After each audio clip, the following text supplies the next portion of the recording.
అరంగుళం జాగా అన్నదమ్ములను వేరు చేస్తే అరతులం బంగారం అక్క చెల్లెల్ని వేరు చేస్తుందని పెద్దలు ఏ మాట చెప్పినా ఊరికే చెప్పలేదు ఫ్రెండ్స్. 100% కరెక్ట్ కదా అది.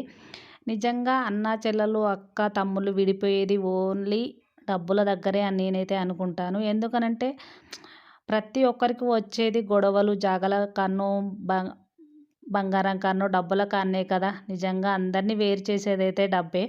చిన్నగా ఉన్నప్పుడు ఒక్కసారి అట్లా గొడవలు పట్టుకునే ముందు చిన్నగా ఉన్నప్పుడు ఎంత హ్యాపీగా ఎంత ప్రేమగా ఉన్నారనేది ఒక్కసారి గుర్తు చేసుకోండి. నిజంగా అన్న తమ్ములని అక్క చెల్లెల్ని దూరం పెట్టే ముందుకు అంటే ఎవరిని ఎవరు దూరం పెడుతున్నారో తెలియదు కదా. అట్లా దూరం పెట్టే ముందుకు నిజంగా వాళ్ళని మనం దూరం పెడుతున్నాము, వాళ్ళు నిజంగా వాళ్ళకు మనల్ని వాళ్ళు అంత బాధ పెట్టారా అనేది ఒక్కసారి ఆలోచించుకోండి. ఒక్కసారి మంచిగా ఉన్న రోజులు మీరు చిన్నగా ఉన్నప్పుడు రోజులు ఒక్కసారి గుర్తు చేసుకోండి. మీరు కరెక్ట్ చేస్తున్నారా తప్పు చేస్తున్నారా అనేది మీ మనస్సాక్షికి అయితే కంపల్సరీ తెలుస్తుంది.